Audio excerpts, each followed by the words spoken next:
안녕하세요. 캐디언스 CFN 김민성입니다. 이번 시간에는 도면 환경의 단면과 부분 단면에 대해 알아보도록 하겠습니다. 이번 시간에 단면도와 부분 단면도에 대해 알아보기 위해 제가 트레이닝 폴더에 있는 헤드 1번이라는 어셈블리를 이렇게 배치를 해놨고요. 이쪽에 보면은 단면도와 이쪽에는 부분 단면도를 이렇게 생성을 해놨는데 오늘은 요거를 한번 해보도록 하겠습니다. 자, 그래서 우선은 만들어 놓은 거는 제가 지우도록 하고요. 자, 우선은 단면부터 생성해 보도록 할 텐데요. 단면 같은 경우에는 두 가지 기능을 같이 써줘야 돼요. 첫 번째는 절단평면인데요. 절단평면 같은 경우에는 이 단면이 어디에서부터 생성이 됐는지 그 위치를 나타내주는 기능이거든요. 그래서 우선은 스케치를 그려야 되기 때문에 이렇게 단면이 어디에서부터 파생이 됐는지 그 뷰를 선택을 해줍니다. 그 다음에 이제 이 뷰를 클릭하게 되면은 보시는 것처럼 스케치 환경으로 넘어왔고요. 여기에다가는 스케치를 그려주면 되는데 스케치 같은 경우에는 이렇게 딱 맞춰서 그리는 것보다 약간 여유 있게 그려주시는 게 좋아요. 왜냐면은 이 뷰가 어디에서부터 생성이 됐는지 여기에 화살표와 알파벳이 표기가 될 건데 너무 딱 맞춰 그리게 되면 형상하고 겹칠 수도 있거든요. 그렇기 때문에 조금 여유 있게 그려주시면 되고요. 자, 그 다음 추가로 제가 이렇게 회전 단면도를 치기 위해서 이렇게 대각선 스케치를 하나 추가를 해보도록 할게요. 자, 그 다음에 이것도 하나의 스케치이기 때문에 치수와 각도 같은 거를 줄 수가 있고요. 그 다음 절단평면 닫기를 눌러주면은 단면의 방향을 정할 수가 있어요. 그래서 저는 여기 이쪽 방향으로 처진 단면을 생성해 보도록 할 텐데요. 자, 그 다음은 여기 보면 이제 단면이라는 기능을 통해서 단면을 생성하게 돼요.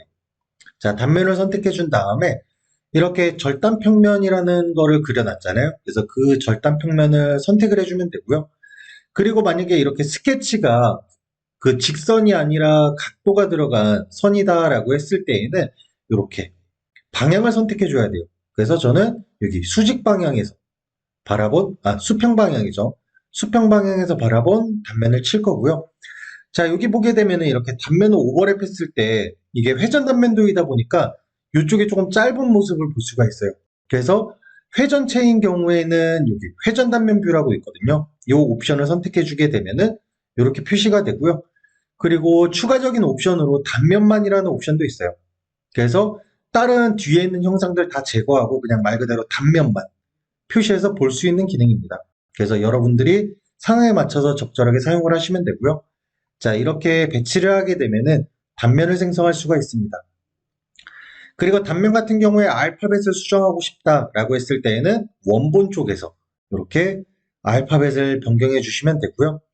그리고 만약에 내가 이 단면에 대한 방향을 바꾸고 싶다라고 했을 때에는 여기 편집을 통해서 할 수가 있어요. 그래서 편집을 누른 다음에 뭐 스케치 수정도 가능하고 스케치 수정이 끝났으면은 절단평면 닫기를 눌러서 방향을 바꿔주시면 됩니다. 자, 그 다음은 부분 단면도를 생성해 보도록 할 텐데요. 부분 단면도를 생성하기 전에 우선은 주뷰를 두 개를 하나 뽑아 보도록 하겠습니다. 하나는 이렇게 등각뷰를 뽑을 거고요. 하나는 여기 위에서 바라본 평면도를 뽑도록 하겠습니다. 자, 그래서 이렇게 배치를 해놓고 우선은 부분 단면도 같은 경우에는 여기 분할이라는 기능을 사용해서 할 수가 있는데요. 옆에 있는 분할과 헷갈리면 안 된다라고 했죠. 그리고 부분 단면도 같은 경우에는 단계가 복잡하기 때문에 잘 따라오셔야 됩니다. 자, 여기 보게 되면은 우선은 스케치를 그려야 되기 때문에 스케치 그릴 뷰를 선택을 해주면 돼요. 정면도를 선택을 할 거고요. 자, 여기에다가 저는 스케치를 곡선을 통해서 한번 이렇게 자르기 위해서 이렇게 스케치를 그려줘 볼게요. 자, 스케치를 다 그렸다라고 하면은 분할 단면 닫기를 눌러주시면 되고요. 그 다음 여기에다가는 깊이 값을 지정해 주면 되는데 제가 이거에 대한 전체 크기를 모르잖아요. 그렇기 때문에 깊이 값을 모르고 있을 때에는 다른 뷰를 참조해서 쓰시면 돼요. 예를 들어서 이렇게 평면도가 있으면은 평면도의 중심까지 자르겠다라고 한번 지정을 해줘 볼게요. 그러면은 깊이상으로는 52.685이죠. 그래서 이렇게 해서 클릭을 해줘 볼게요. 자, 그 다음 마지막 단계에서는 부분 단면도를 생성할 뷰를 선택을 해주시면 돼요. 제가 아까 처음에 등각뷰에다가 부분 단면도를 생성했잖아요. 그래서 등각뷰에다 부분 단면도를 생성할 거기 때문에 이 등각뷰를 클릭을 해주시면 됩니다. 그러면은 보시는 것처럼 이렇게 부분 단면도가 생성이 되게 되고요. 자, 그리고 만약에 나는 부분 단면도를 수정하고 싶다라고 했을 때에는 이렇게 부분 단면도가 생성된 뷰를 선택을 하고 여기 패스파인더상, 죄송합니다. 리본바에 보게 되면은 주석 또는 프로파일 표시라고 있어요. 그래서 이거를 누르게 되면은 이게 스케치가 표현이 되게 되죠. 그래서 예를 들어서 이 스케치를 선택하게 되면은 스케치 자체를 수정할 수도 있고요. 아니면 깊이 값을 수정할 수도 있습니다.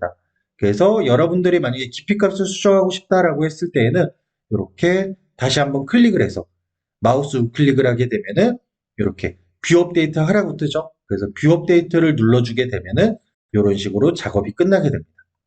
자, 그래서 이번 시간에는 단면과 부분 단면에 대해서 알아봤습니다. 이상으로 이번 교육은 마치도록 하겠습니다.